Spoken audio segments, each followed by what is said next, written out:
بیوی بندے کے اوپر کب حرام ہو جاتی ہے؟ یہ بھی بڑا ضروری سوال ہے جو برے صغیر کے اندر پایا جاتا ہے. اور یعنی مرد نے اگر کوئی مباشرت کا کوئی ایسا طریقہ اختیار کر لیا یا حیض کے دوران میں مباشرت کر لی یا کچھ بھی کر لیا تو کیا وہ حرام ہو جاتی ہے؟ آپ کہہ سکتے ہیں کہ اب ان کا تعلق ختم ہو گیا ہے, اب حرام ہو گئی ہے. ڈاکٹر صاحب جو اللہ کا دین ہے نا, اللہ کے دین کے اندر 4 چیزوں سے عورت اپنے خامد پر حرام ہوتی ہے. ٹھیک ہو گیا. 5ویں چیز قرآن مجید میں اور پیارے پیغمبر کی سنت میں کوئی نہیں ہے. ٹھیک ہو گیا. ان 4 چیزوں میں سے ایک ہے طلاق. ٹھیک ہو گیا. خامد نے طلاق دے دی اور عورت کی عدت پوری ہو گئی. ٹھیک ہو گیا.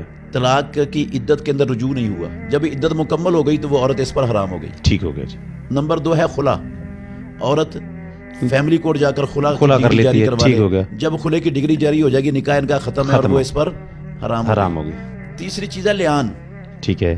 لیان کا مطلب یہ ہوتا ہے کہ خامد نے اپنی بیوی پر بدکاری کی تہمت لگائی ہے لیکن اس کے پاس 4 گواہ نہیں ہے, تو ایسی صورت میں لیان ہوتا ہے 5 قسمیں خامد اٹھاتا ہے. ٹھیک ہے. اور 5 قسمیں عورت اٹھاتی ہے.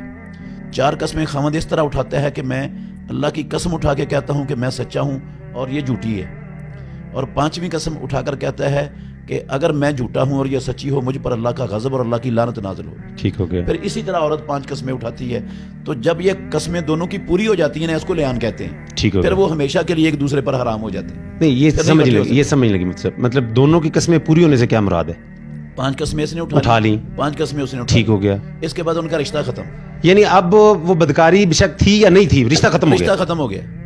یعنی وہ ہمیشہ کے لیے حرام ہو گئی, رجوع نہیں ہو سکتا.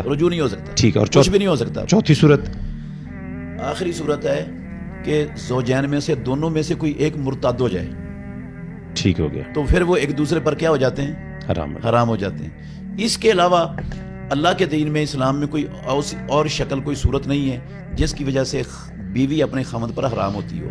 رہا حیض کی حالت میں بیوی سے مباشرت کرنا یا قوم لوط والا عمل کرنا اپنی بیوی سے, یہ کبیرہ گناہ ضرور ہے, سنگین جرم ہے, کبیرہ گناہ ہے, حرام ہے اسلام کے اندر, لیکن اس سے بندہ دائرہ اسلام سے خارج نہیں ہوتا, مرتد نہیں ہوتا.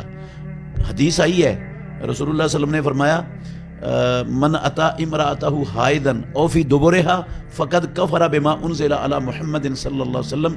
جو اپنی بیوی سے حیض کی حالت میں آیا یا اس کی دبر میں آیا, قوم لوط والا عمل کیا, اس نے کفر کیا اس چیز کے ساتھ جو اللہ نے محمد رسول اللہ صلی اللہ علیہ وسلم پر اتارا ہے. تو یہ جو کفر کا لفظ رسول اللہ صلی اللہ علیہ وسلم نے بولا ہے, یہ کفر دونا کفر ہے, یہ کفر مخرج من الملہ نہیں ہے. ٹھیک ہو گیا. یہ اسی طرح کا ہے جس طرح رسول اللہ صلی اللہ علیہ وسلم نے فرمایا سباب المسلم فسوق وقتالہ کفر.